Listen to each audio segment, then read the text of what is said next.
¿Y la economía para qué?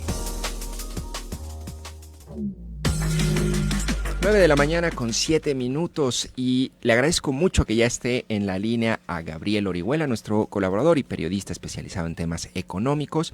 Y bueno, Gabriel, escogiste un tema complicado y que va a dar mucho de qué hablar en los próximos días, el outsourcing. Mucho, Jonathan. La verdad es que sí es un tema muy delicado, efectivamente, porque, como tú bien lo señalabas, es absolutamente deseable que se regule el outsourcing, que ha dado pie a muchísimos abusos, pero también que se regule bien, porque sí puede, en el caso de que se exagere la regulación, implicar pérdida de empleos, pérdida de inversiones. Entonces sí tienen que ponerse muy atentos en el detalle fino los legisladores. Muy bien, Gabriel, ¿y cuál es tu lectura de esta reforma que entiendo se va a discutir hasta la próxima semana? Efectivamente, sí, se tenía previsto que se discutiera mañana, pero ya los diputados parece que pues vieron precisamente el reto enorme, ¿no?, que se les vino encima y se están dando un poquito de tiempo. Me parece algo muy plausible, ¿no?, que se escuchen más voces, y aunque también parece que las asociaciones empresariales ya están comenzando a dar su bracito a torcer. Al inicio había una negativa rotunda por ambas partes, y creo que ahora pues ya hay pues por una reconciliación con la idea de que de todos modos se va a aprobar esta iniciativa, y que sea mejor que pues de lo perdido lo que aparezca, ¿no?, que sea mejor que se negocie. Antes que nada, pues habría que recordar qué es la subcontratación, ¿no? Aunque empecemos por allí. Sí, ya lo sabemos de primera mano, ¿no? Muchos no nos contarán. La subcontratación significa ceder algún proceso o alguna función de una empresa a una compañía distinta. Y esto tiene mucha lógica. Hay actividades como el manejo de la nómina, la defensa legal, la investigación del mercado, la gestión de redes sociales, procesos contables, procesos de auditoría, de capacitación, y los servicios de aseo, vigilancia, todas estas actividades que no son la actividad fundamental de la empresa. Tiene lógica que se subcontraten a una empresa especialista para que uno como empresario esté absolutamente enfocado en lo que sabe hacer, ¿no? Entonces, si es un diseñador, que se esté preocupando de las ideas creativas. Si es alguien que repara coches, pues se esté preocupando precisamente de que los coches funcionen, o vender tuercas, o lo que sea lo que se dedique, ¿no? Es la posibilidad de permitir que los zapateros se dediquen a sus zapatos, ¿no? Esa es la lógica. Sí. El problema es que muchos empresarios, muchas empresas comenzaron a subcontratar a los trabajadores que se dedican a la función principal de la compañía. Entonces hay fábricas que subcontratan a sus obreros, escuelas que subcontratan a sus profesores, para el caso medios de comunicación que subcontratan a sus periodistas. Y entonces ahí sí hay un poco una perversión del espíritu original de la subcontratación. Ya no estamos hablando de servicios especializados que yo requiero para enfocarme en lo que sí sé hacer, sino en subcontratar a trabajadores que se dediquen a hacer lo que la compañía hace. Esto no sería tan grave, ¿no? Para los trabajadores sería un poco como que daba lo mismo trabajar para Chana S.A.D.C.B. que para Juana y Asociados. El problema es que muchas veces esta subcontratación se ha convertido en una estrategia para violar los derechos de los trabajadores, para darles contratos más precarios, para evitar el pago de utilidades y para evadir, como tú bien lo decías, las obligaciones fiscales y de seguridad social. Le podemos preguntar a cualquiera, literalmente a cualquiera de las obreras con algo de experiencia en la industria electrónica aquí en Jalisco, y nos contará historias que nos dejarían con la boca abierta con respecto a la subcontratación. La misma Asociación Mexicana de Capital Humano, que agrupa a 28 de las grandes empresas de outsourcing aquí en México, advierte que hay un montón de compañías que ofrecen estos servicios sin cumplir los requerimientos legales, o sea, son su competencia desleal. Y entonces, visto así, meter en orden a estas compañías es algo muy deseable, ¿sí? Claro. Sin embargo, también está la otra visión, la visión que los representantes empresariales han puesto sobre la mesa y que también tienen parte de razón. De aprobarse, sobre todo en los términos en los que se presentó la iniciativa por parte del presidente López Obrador, México sería menos atractivo para las inversiones. Muchos empleos se van a perder porque van a resultar más caros para las compañías. Y esto tiene más lógica, por ejemplo, con las empresas transnacionales. Cuando tú eres un empresario mexicano, tú ya estás hecho más o menos a la idea de cómo funcionan las cosas en México. Ya, en teoría, ya tendrías que saber cuáles son tus obligaciones legales, tus obligaciones fiscales. Cuando tú eres una empresa extranjera, estadounidense, taiwanesa, guatemalteca, que llega a México, es mucho más fácil subcontratar estos servicios porque pues tú no eres especialista en este mercado. Y además, también hay que decirlo, tiene que ver con lo que antes llamábamos capitales golondrinos. Muchas de esas empresas no tienen la intención de quedarse por mucho tiempo acá en el país. Acá, prohibir absolutamente la subcontratación, sí puede resultar en la pérdida de empleos, una pérdida importante de empleos, ¿no? Entonces, sí es muy importante la letra pequeña de lo que los diputados aprueben la próxima semana. Si se permite la subcontratación para servicios especializados, va a haber empresas que no tendrían por qué perder la competitividad. El restaurantero se podría enfocar en preparar los mejores platillos, en ofrecer el mejor servicio y dejar que otros se preocupen por entenderle al sitio del SAT, por ejemplo, ¿no? Y ahí tienen razón los empresarios. El gobierno no puede partir de la premisa de que toda la subcontratación es mala. Pero también, si lo que temen las personas de negocios es que se castigue más duramente los excesos, ahí es difícil que sustente su argumento. Lo he dicho otras veces, ser empresario en México es para valientes. No cualquiera pone en riesgo su patrimonio en un entorno en el que te puedes enfrentar a una sobreregulación, a extorsiones de dependencias, extorsiones de sindicatos y sí, a muchos malos trabajadores. Pero si para triunfar en los negocios necesitas violar la ley o explotar a los más vulnerables, aunque no violes la ley, ahí habría que ver en qué termina, pero parece que se acabó la fiesta. Bueno, Gabriel, pues interesante estos puntos que planteas. La iniciativa del presidente, o bueno, la que se está discutiendo, sí plantea la posibilidad de contratar servicios especializados, pero entiendo que se hará por medio de un padrón, porque todas las empresas estas que mencionas, o muchas de las empresas que mencionas, pues no pagan impuestos, son irregulares, o no tienen una rectoría por parte del Estado, ¿correcto? Efectivamente, sí, la iniciativa de López Obrador deja muy claro tres grandes ámbitos, ¿no? A ver. La subcontratación especializada, ¿sí?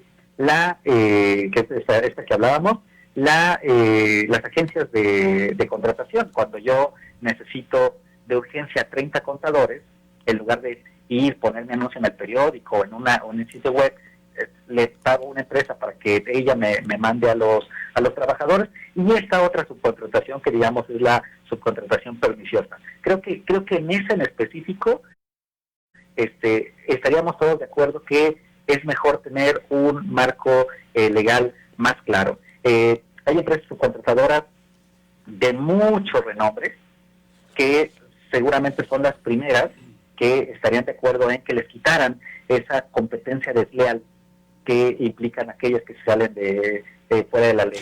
Pero oye, también, sí. Perdón, Sí, adelante. Hay un fenómeno muy común que supongo que es el que más tienen en la cabeza cuando están pensando en esta iniciativa, que es cuando una empresa acá local crea su propia empresa subcontratadora. Eso se llama insourcing. Ese sí lo van a eliminar, ¿no? Exactamente, y el insourcing sí, me parece que las baterías en realidad de esta iniciativa están apuntadas hacia esa práctica. Yo soy una empresa zapatera y creo una empresa que se llama Servicios de Calzado S.A. para que sea la que contrate a mis trabajadores. Y así ya no pagas prestaciones y todo. Exactamente, he dado prestaciones, les doy poquísimo reparto de utilidades, porque yo puedo decir, yo, empresa grande, SADCB, sí tuve utilidades, pero la tú chiquita no. Para mí, tú trabajas para una subcontratadora, vele a decir a tu patrón. Oye, entonces, ahí claramente hay algo pernicioso. ¿Cuál es el principal reclamo o punto que negocian los empresarios, sabes? Bueno, hay varios. Los tiempos de implementación. El primero fundamental es que no les están dando mucho margen de maniobra. Entonces, lo primero que están pidiendo ellos es, si se logra esta regulación, necesitamos un plazo, al menos de 6 meses, para pues cumplir la nueva regulación. La otra es el asunto que muchas veces han manejado como la criminalización del outsourcing, es decir... Es el otro punto, claro. Exactamente. Si yo incurro en esta práctica, me vas a tratar como equiparado a que sea crimen organizado. Y eso, pues no le gusta a nadie, efectivamente, ¿no? Creo que ambos, son de esas discusiones en las que ambas partes tienen la razón. Ojalá y lleguen a un buen acuerdo, porque nos conviene a todos. Le conviene al sector empresarial, le conviene a los trabajadores, por supuesto, tener mucha más certeza de saber para quién está trabajando, saber cuáles son las prestaciones que nos van a pagar, saber dónde discutir. Hay un montón de empleados subcontratados que cuando quieren denunciar ante la autoridad algún abuso, checan su contrato y ven que, aunque ellos trabajan aquí en Jalisco, la subcontratadora está en Ciudad de México, y eso implica que tengan que ir a levantar la demanda, a interponer la demanda en los juzgados de la Ciudad de México, lo cual evidentemente es un inhibidor grande, ¿no? Entonces, más certeza para todos será positivo. Bueno, Gabriel, te agradezco mucho tu colaboración y pues bueno, me quedo con esta idea que planteas, ¿no? De que ambas partes tienen la razón. Ojalá que lleguen a un equilibrio entre el combate a la evasión fiscal y la competitividad y las facilidades a las empresas para seguir operando y ser productivas. Más nos vale. Bien, gracias, Gabriel. Que tengas un excelente día. Igualmente, hasta luego. Bueno, pues son las 9 de la mañana con 18 minutos. Vamos a un corte y ya regresamos aquí con Eduardo González, que acaba de llegar a cabina. Bienvenido, Eduardo. ¿Qué tal? Buenos días, un saludo. Y ahorita se incorpora Lucía Almaraz. Como les digo, no se vayan, por favor. Una excelente producción de Laura Martínez el día de hoy para el análisis de el segundo informe de Andrés Manuel López Obrador. Vamos a un corte y regresamos. ¿Cómo te va, Milano? Mantengámonos cerca. Línea WhatsApp 33 18 80 76 41. 91.5 de FM, Zona 3.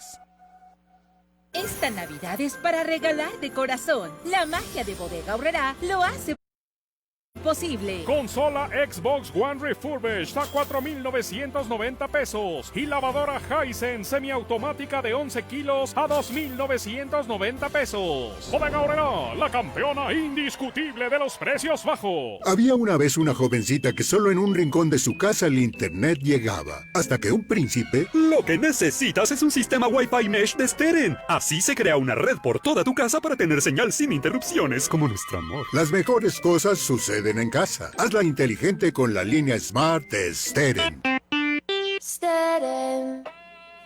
En el Ejército y Fuerza Aérea Mexicanos, el compromiso no duerme.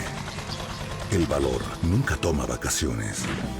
La lealtad no descansa. Y la disciplina jamás parpadea. Somos hombres y mujeres dispuestos a dar la vida por ti. Y tu respeto es nuestra fuerza. Ejército y Fuerza Aérea Mexicanos. La gran fuerza de México. Secretaría de la Defensa Nacional. Gobierno de México. Solo podemos enviar abrazos y besos por el celular. Solo podemos darnos el codo como saludo. Hola, hola. Reunirnos, pero detrás de una pantalla. Sabemos que son tiempos difíciles para ser joven, pero también son buenos para participar en las decisiones importantes. Si cumples 18 antes del 6 de junio de 2021, tramita tu INE desde ya. Tienes hasta el 10 de febrero. Contamos todas, contamos todos. INE. La noticia está cara a cara con sus protagonistas. Continuamos en el 91.5, Zona 3.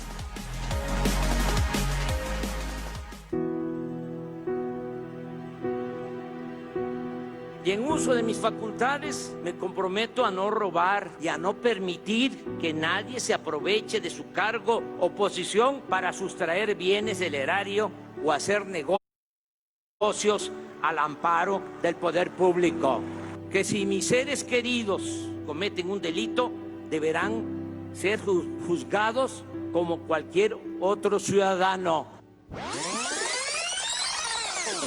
En el de mi hermano, don David León, son aportaciones para fortalecer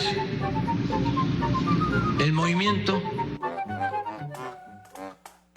habrá energía eléctrica y gas a precios bajos, así como subsidios fiscales para la instalación de fábricas y la creación de empleos. En 3 años estará funcionando. Me canso ganso. Que se porten bien porque hacen sufrir mucho a sus mamás. Ya, al carajo la delincuencia. ¡Fuchi! ¡Bácala! Es como la corrupción. ¡Fuchi! ¡Bácala! Ya se esperaba, pero están cambiando los parámetros para medir si tenemos bienestar en México, en nuestra sociedad. Y como tengo otros datos, puedo decirles que hay bienestar. Ya se esperaba, pero están cambiando los parámetros para medir si tenemos bienestar en México, en nuestra sociedad. Y como tengo otros datos, puedo decirles que hay bienestar. Puede ser que no se tenga crecimiento, pero hay desarrollo y hay bienestar. Ya se domó la pandemia, ya se alejó el riesgo de una saturación en hospitales. 9 de la mañana con 23 minutos y bueno, allí escuchamos a Andrés Manuel López Obrador en distintos momentos en sus informes, que ahorita estábamos haciendo cuenta, Lalo, ¿cuántos eran? Son 2 constitucionales, el de cada año, tiene el de 100 días y los trimestrales. O sea, serían que como unos 10 más o menos. Por lo menos, yo creo que sí, entre 8 y 10 sí nos ha dado sus informes. Y bueno, pues ahí la producción de Laura me recuerda esta cita bíblica, ¿no? De el que mucho sueña tiene pesadillas, el que mucho habla dice tonterías. Así es. Bueno, salen unas perlas del presidente en las mañaneras, 505 mañaneras se han realizado. Y a ver, Lalo, me gustaría para comenzar, a ver, ayer dice el presidente, que ya me llamó la atención, están sentadas las bases de la transformación del país. Vamos a escuchar lo que dice textualmente, porque esto es lo que a mí al menos me generaba un poco de expectativa, qué iba a responder, porque esto ya lo había anunciado meses antes, ¿no? Dice, el 1 de diciembre ya nomás es administrar la abundancia después de este momento. A ver, vamos a escuchar lo que dice.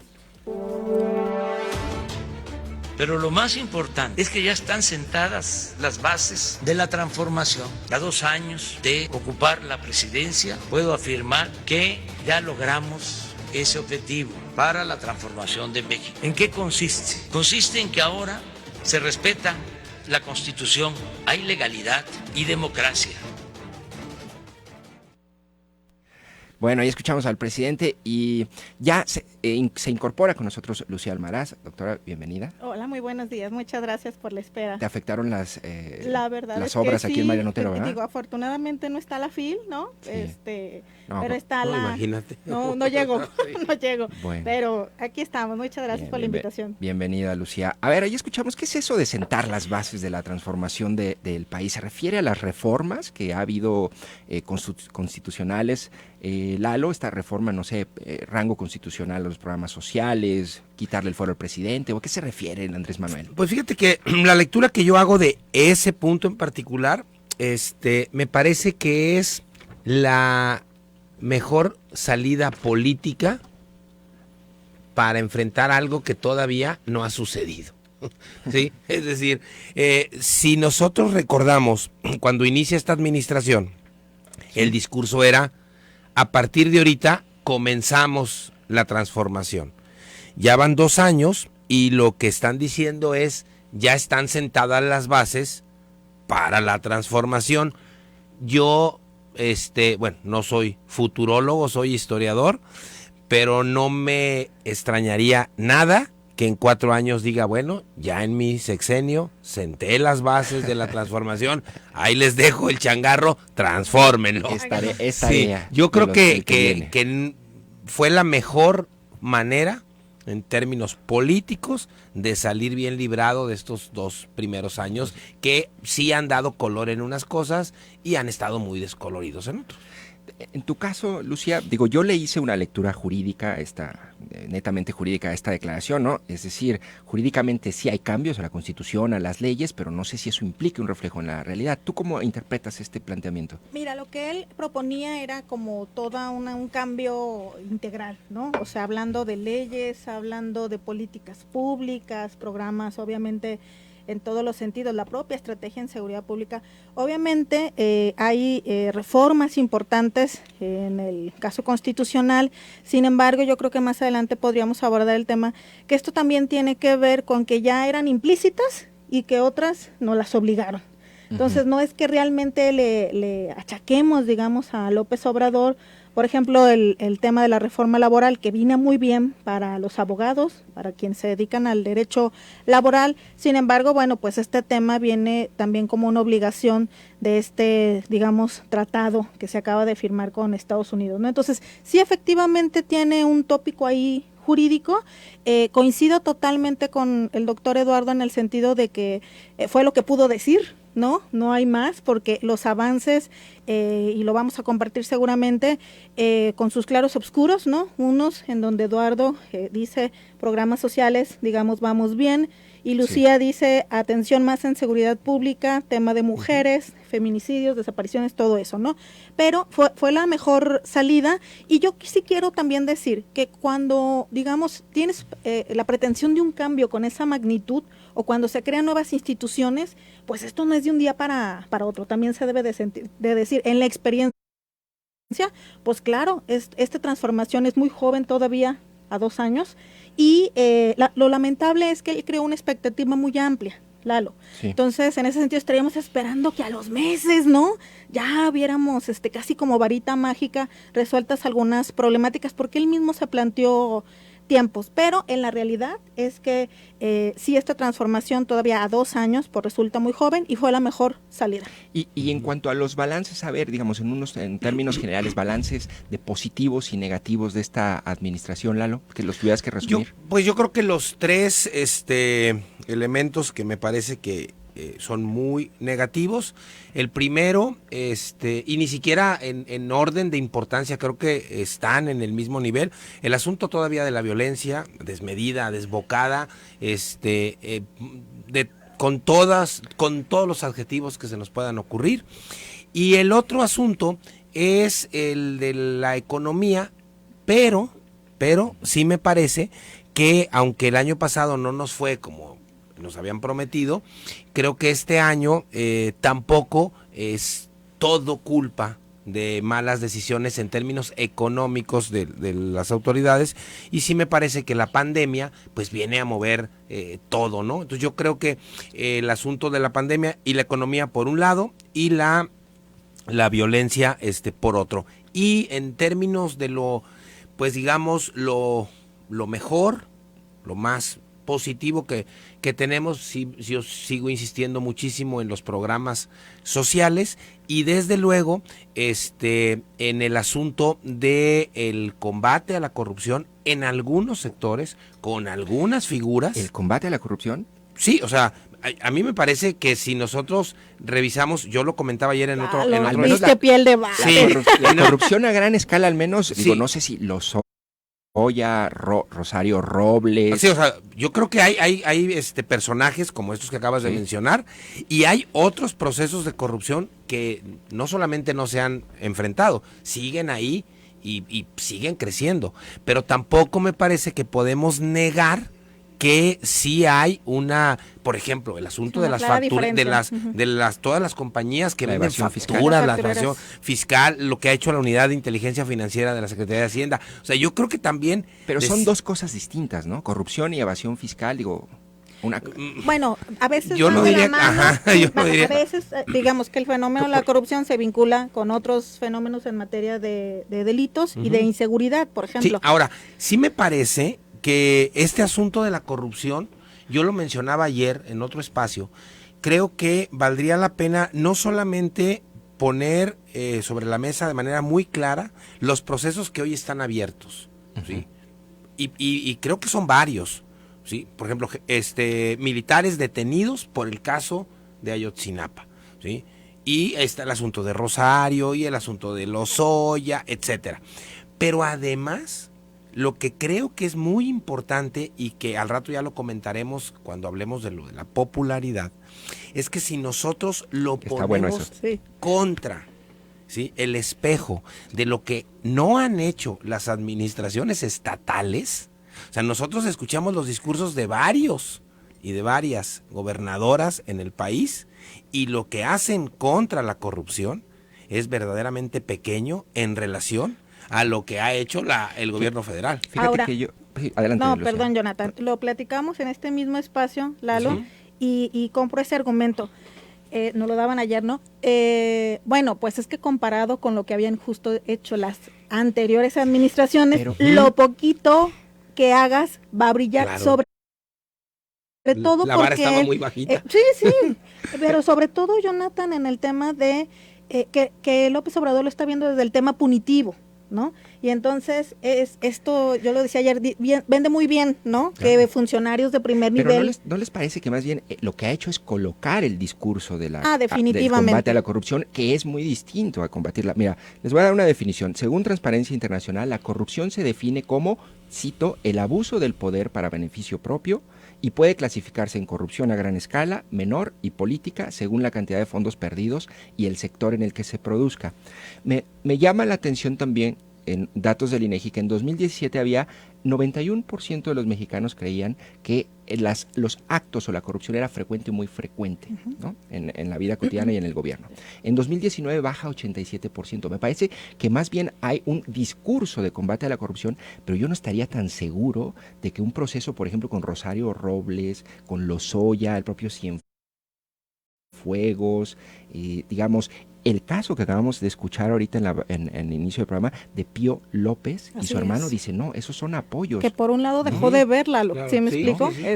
Nunca puso el ojo realmente en ese tema. Ahora, no hay que perder de vista que en el asunto de la corrupción, lo que se mide efectivamente es la percepción. Sí, hasta ahorita. O sea, eso es, cuando nosotros hablamos de corrupción o cuando hablamos de lavado de dinero, venta de drogas, y de otro tipo de actividades que la gente en una encuesta no te dice que las realiza, lo que se mide entonces es simplemente la percepción. Entonces, cuando sale Transparencia Internacional y llega a México y dice, bueno, ¿cómo está el combate a la corrupción? La gente lo único que dice es, bueno, pues se está combatiendo mucho, poco, no, pero es simplemente la percepción y en ese sentido es el valor de colocarlo justamente ahí. Pero tiene razón, Jonathan. Pero el INEGI sí mide la frecuencia de actos de corrupción y sí subieron. Y en el caso de hechos de corrupción sí la incidencia, también la incidencia delictiva, pero tiene razón, Jonathan, y lo comentábamos también, que hablaremos de la popularidad, que yo creo desde mi punto de vista que él, al hablar diario de este tema de combate a la corrupción, ¿no? Le viene muy bien, eso forma parte de su popularidad, ¿no? Y además él dice, combato la corrupción, casi yo, ¿no? Yo AMLO, yo presidente de la República, y entonces no fortalezco las instituciones como el Sistema Nacional Anticorrupción, y con ello se ven debilitados los sistemas estatales anticorrupción. Pero esa es una de sus grandes estrategias para colocarse también en un buen sector de la población. Combatir la realidad con la percepción. Así es. Que, bueno, 505 mañaneras machacándote el tema de la corrupción. Sí, claro. Y yo decía, además que diario lo ven, ¿no? Sí, claro. O sea, le cambias y por lo menos ahí está su imagen, dice, pues digamos, un saldo positivo es un acercamiento que siente la población. Es esta idea de que también sí era necesario plantear en el discurso público una postura clara en contra de algo que está en todas las escalas. Exacto. ¿No? Y que duele ya a los mexicanos, ¿no? Claro. Bueno, pues mira, allí está el tema de corrupción. Tus puntos positivos y negativos, muy breves, para irnos al corte. Yo creo que la verdad tengo más negativos, sin dejar de ver que pues en una administración también se hacen cosas positivas, ¿no? Un mal manejo de la pandemia, ¿no? Minimizar, lo decíamos, ¿no? El tema y seguirlo minimizando, ¿no? El tema, insisto, de la seguridad, ¿no? Incremento en la inseguridad, sobre todo en delitos de alto impacto y en delitos federales, Lalo.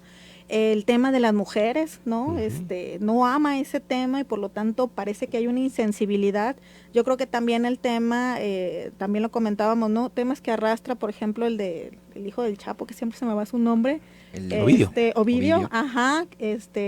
Temas de Pemex, por ejemplo, adjudicaciones directas, lo comentábamos en alguna ocasión, o invitaciones particularmente a empresas, el tema de su hermano, que dejó un poco de verlo y atiéndanlo por allá lejos. Positivos, efectivamente, ayer decía Lalo, cuestiones de programas sociales, verifiqué los datos y efectivamente es así, solo que entonces el resto de la población, pues no vemos, ¿no? Porque no va dirigido a nosotros, por ejemplo. Claro. Bueno, y el discurso me parece también de los pobres al centro, como discurso, yo insisto. Claro. ¿No? Y otro tema que también pondríamos el dedo ahí es la desigualdad. Creo que también ha sido un tema que por lo menos ha permanecido y fue alguna de las situaciones que él en campaña pues seguía insistiendo en la desigualdad, ¿no? Bueno, pues ahí está Lucía Almaraz, doctora en Derecho con nosotros, analista también aquí de este espacio, y Eduardo González, académico y analista del TEC de Monterrey. Vamos a un corte y regresamos para hablar del tema de la popularidad, que me interesa escuchar su punto de vista.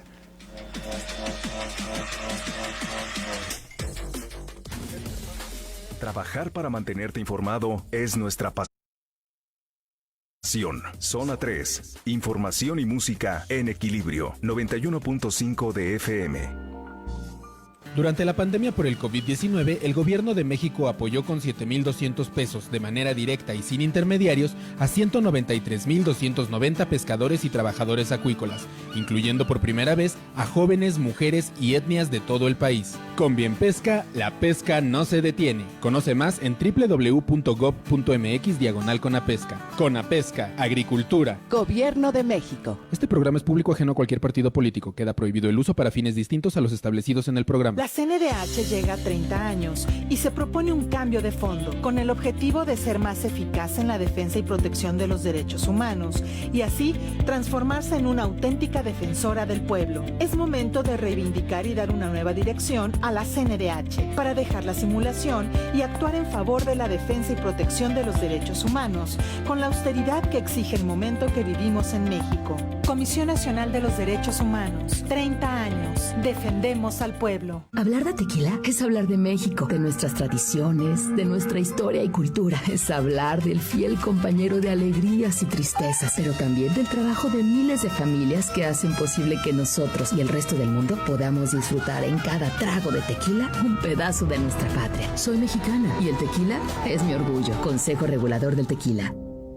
Después de un año tan difícil, todos quisiéramos pasar estas fechas con nuestros seres queridos, pero el COVID-19 sigue presente y aunque ya sabemos cómo cuidarnos, no olvidemos usar el cubrebocas de manera adecuada. Limitemos el contacto físico, evitemos los espacios cerrados y guardemos nuestra distancia. No bajemos la guardia. El mejor regalo para ti y tu familia es tu salud. Gobierno de Jalisco. 91.5 de FM, Zona 3, Radio en Evolución, transmitiendo desde Avenida Mariano Otero 3405, Fraccionamiento Verde Valle. Noticias, música y reporte vial, bajo las siglas XHGO-FM, con 250,000 watts de potencia. Zona 3, en la frecuencia del 91.5 de FM. Un proyecto de comunicación de Grupo Promomedios Radio. La agenda de Jalisco se escribe sobre esta mesa. Continuamos cara a cara en el 91.5, Zona 3.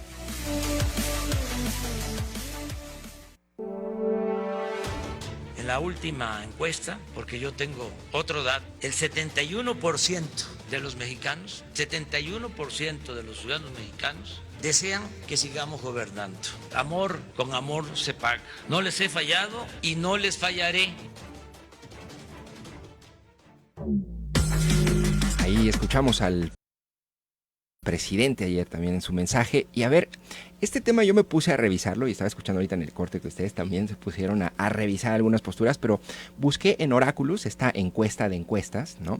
En donde compara de los últimos 4 presidentes sus índices de aprobación. Les voy a dar el ranking a 2 años, cómo estaban el resto y cómo está ahorita Andrés Manuel, más o menos algunos puntitos, ¿no? El que más a 2 años tenía de aceptación era Felipe Calderón con 65%. Le sigue Andrés Manuel con 62%, paréntesis, él dice ahí que él tiene otros datos, ¿no? Como siempre. Después Fox con 56% a 2 años de gobierno, Zedillo con 50% y Peña con 41%, que bueno, si le ha tocado la pandemia a Peña, yo creo que no termina el sexenio, eso, ¿verdad? Sí. Pero bueno, a ver, ¿es un presidente muy popular o es un mito que estamos creando y que él ha promovido en torno a su figura? Porque lo que hay es un hecho, es que una pandemia como estas, una crisis económica, yo hubiera esperado que lo golpeara más. ¿Tú cómo ves, Lalo?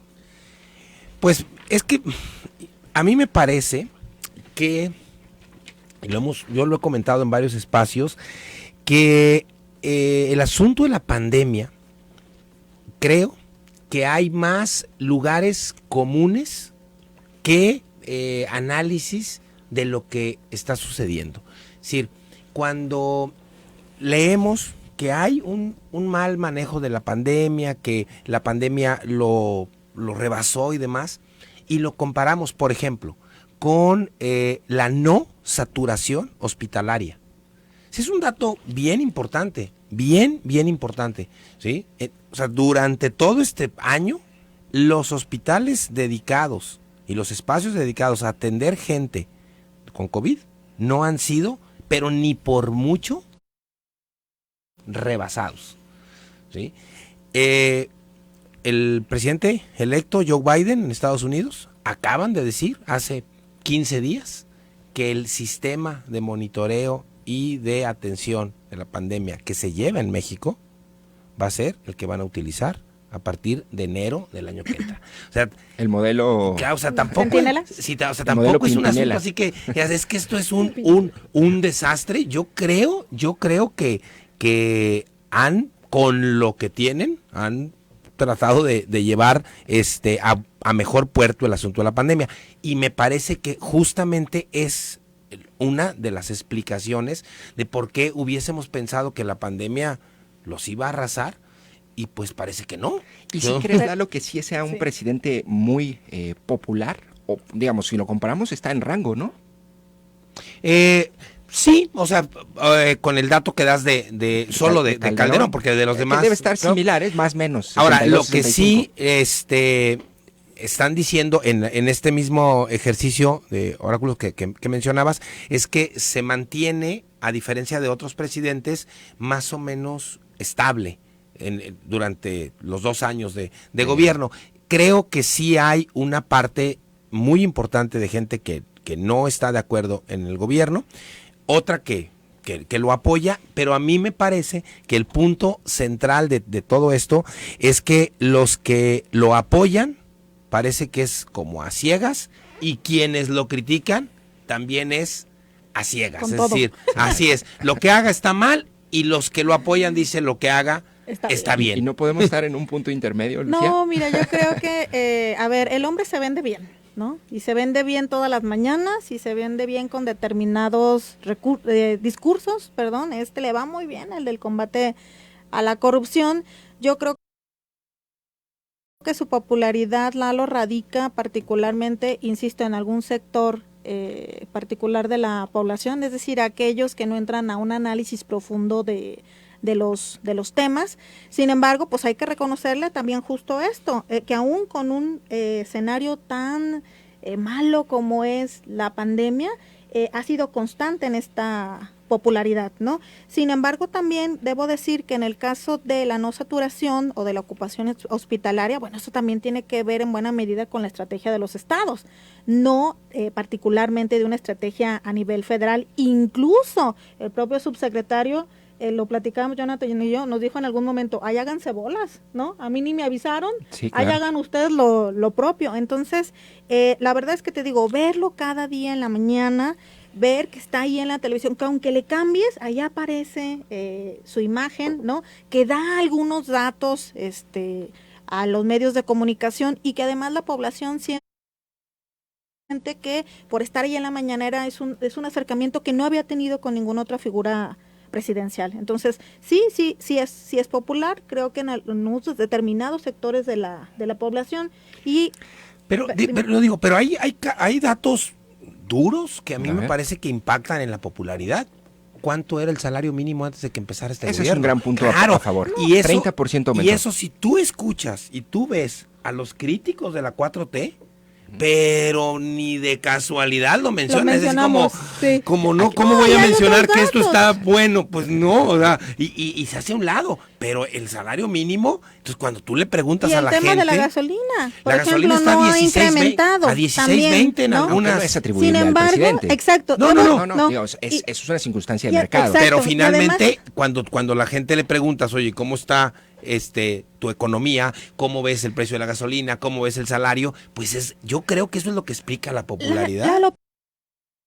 Pero también, digamos que forma parte de sus labores, forma parte de su no, sí, yo no estoy diciendo que no forme y que lo explico? tenga que hacer. O sea, no digamos que tendríamos que engrandecerlo por realizar la chamba que le corresponde. Yo más bien lo que yo digo es que ahí está justo, me parece, la explicación de por qué es una persona que está en las encuestas con un rango de popularidad, digamos, y tienes razón, no tiene pico, lo que decíamos en el corte, ¿no? Es decir, ha sido constante, ha sido permanente en esta popularidad, eso sí hay que decirlo. Claro. Pero decías, Lucía, voy a retomar estas más o menos palabras textuales, dice que el apoyo está en quienes no entran a profundidad en el análisis, es decir, que si analizas o son los que, ¿en qué sentido, o cómo interpreto esa frase? Sí, claro, mira, yo te digo, los temas a mí que particularmente me duelen, ya lo sabes, mujeres y seguridad, ¿no?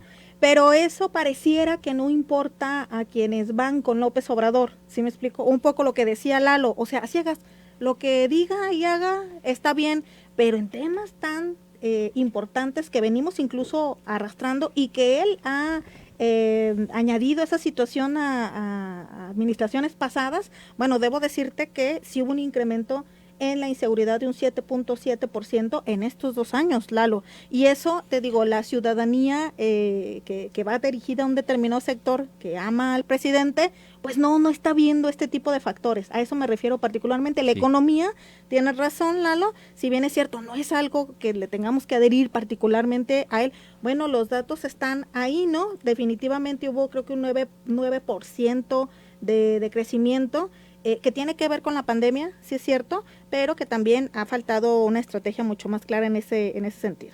Claro. Bueno, pues ahí está interesante los puntos.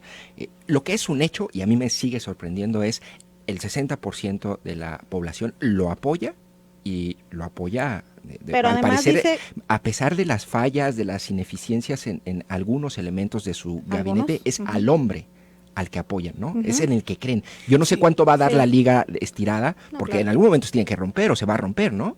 Sí, ahora yo creo que hay asuntos como la cuestión de la inseguridad que a mí me sigue quedando la sensación de que población y gobierno han dejado ahí como que pues vamos a administrar la crisis y en materia de seguridad. Y ahí que vaya, ¿sí? Sí, ya vivimos con ella, ¿no? Claro. Ya se la hemos normalizado. Así es, entonces, tanto la gente como el gobierno. Y si el gobierno sí apostó a este asunto, bueno, pues hay que se mueva como pueda, claro, pero vamos a generar apoyos o programas. Yo creo que ahí está la clave de la popularidad. Los apoyos que ha acercado a la gente. Las estadísticas que tenemos de la Asociación de Tiendas de Servicio Lantad nos muestra que los niveles de consumo, hay más consumo, ¿verdad? Claro, y no hay varias explicaciones, pero una fundamental son los apoyos en dinero que llega a las casas. Sí, claro. Lo que tú decías, este tipo de programas sociales que quien lo recibe, pues le viene muy bien, ¿no? Sí. Bueno, pues son las 9:50 a.m. Vamos a un corte y regresamos para cerrar el bloque con el tema de seguridad y un poco más de la pandemia y esto que hablaba Lalo justamente de la estrategia.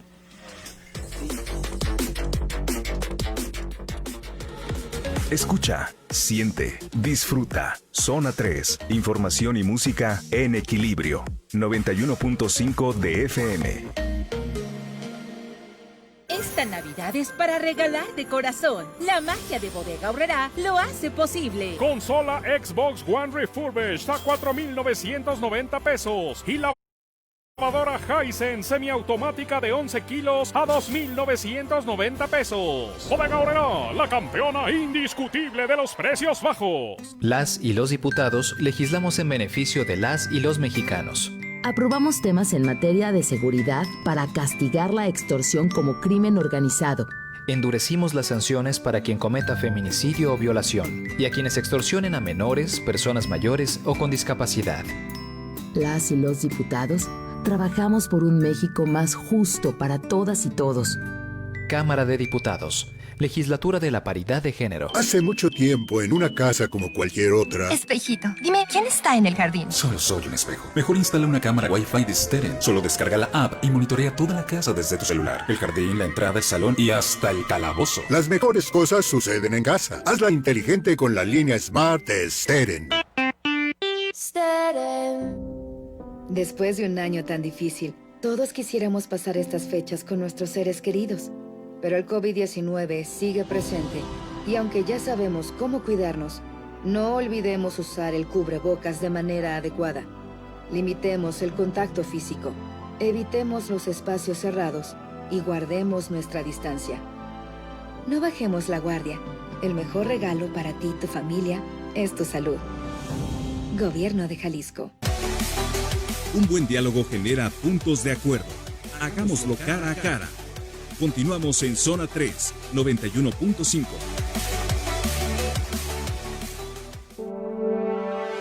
Decidimos enfrentar tanto la crisis sanitaria como la económica con entrega, eficacia y con estrategias no convencionales.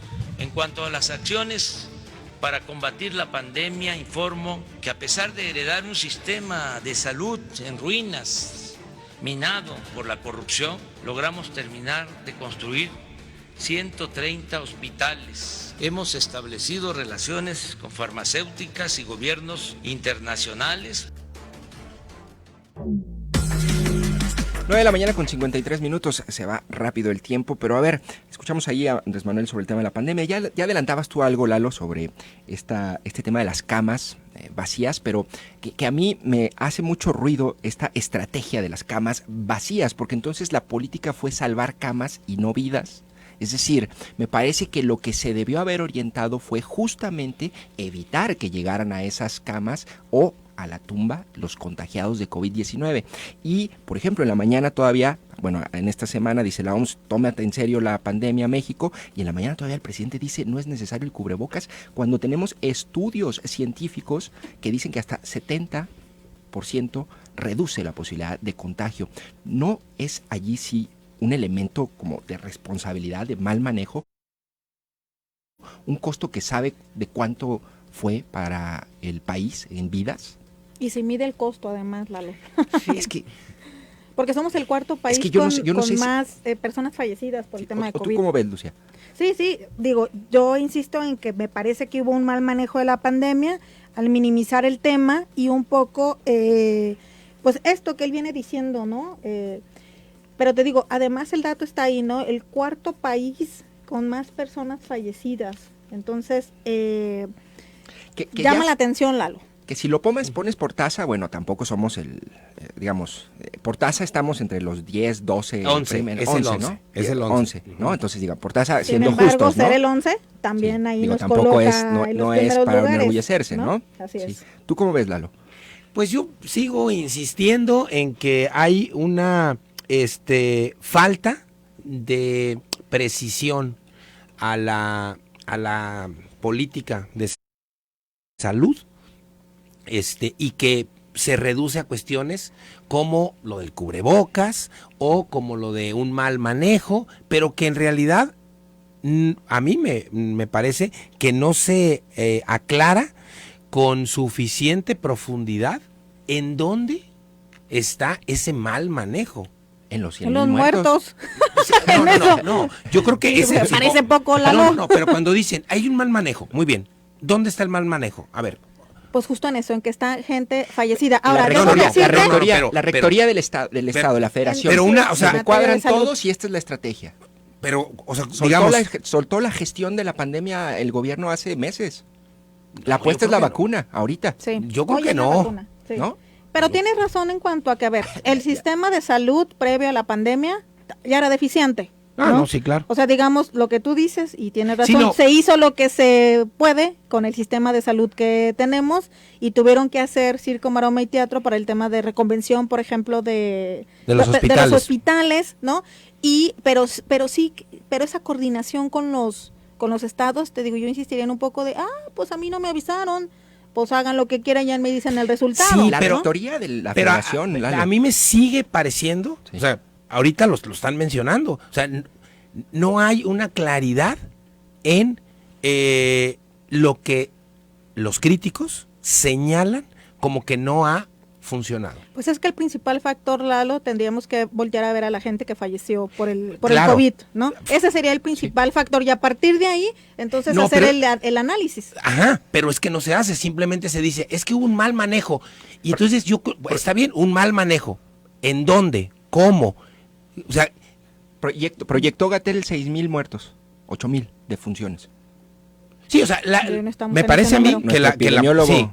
que la pandemia ha superado, por supuesto, no a este gobierno, a cualquiera sobre el planeta, ¿sí? Pero sí me parece que la estrategia que utilizaron, por ejemplo, para evitar la saturación hospitalaria, funcionó y funcionó muy bien. Y ahí hay un nombre y apellido. Es decir, había que evitar que los hospitales se saturaran. Pero también tiene que ver Se con... invirtió en la investigación de la vacuna, se invirtió en comprar las vacunas. O sea, Pero pues eso se tenía que hacer en este país y en cualquiera. no, pero se hizo, pero fíjense cómo es nombre y apellido, pero en el mal manejo, ¿qué es un mal manejo? Y en el tema de la ocupación hospitalaria, Lalo, también tiene que ver con que mucha gente prefirió quedarse en su casa y no acudir a los servicios de salud, ¿no? Claro. Bueno, se puso bueno el debate, son las 9 de la mañana con 58 minutos. No se vayan porque ahorita vamos a seguir aquí cara a cara, cara a cara fuera del aire, vamos a seguir discutiendo este tema. Me gustó el día de hoy, me parece, son distintos puntos de vista. Usted siempre tiene la última palabra y vamos a leer un par de comentarios aquí. Dice... es sencillo, dice Jorge Vázquez, se muere el 10% de los infectados, el más alto del mundo. Bueno, no estoy seguro. También dice, buen día, Jonathan, yo no lo apoyo, Andrés Manuel. Uno como médico veterinario creo que manejaríamos mejor la pandemia, ya que con lo que hay se manejan epidemias en granjas, se controla bien. Bueno, ahí está esa comparación. Lalo, Lucía, me da mucho gusto que me hayan acompañado en la mesa. A partir de hoy, con su colaboración, quedan sentadas las bases de la transformación de cara a cara para el próximo año y ser un mejor cara a cara, una mesa de análisis plural, de debate y de puntos de vista. Te agradezco mucho que me hayas acompañado, Lucía. Al contrario, Jonathan, un gusto Lalo, estar con como Eduardo. siempre, otra vez. Un saludo. Y son las 9 de la mañana con 59 minutos y antes de irnos les doy aquí una nota en tiempo real. Le acaba de anunciar hace unos momentos el gobernador que el regreso a clases para Jalisco será el 25 de enero. Será de manera gradual, lo acaba de anunciar en un mensaje a las 9 de la mañana, una rueda de prensa. Más detalles a lo largo del día aquí a través de Zona 3 Noticias. Te agradezco mucho que me hayas acompañado en Cara a Cara. Yo soy Jonathan Lomelí y nos escuchamos el día de mañana a las 9. Fíjate.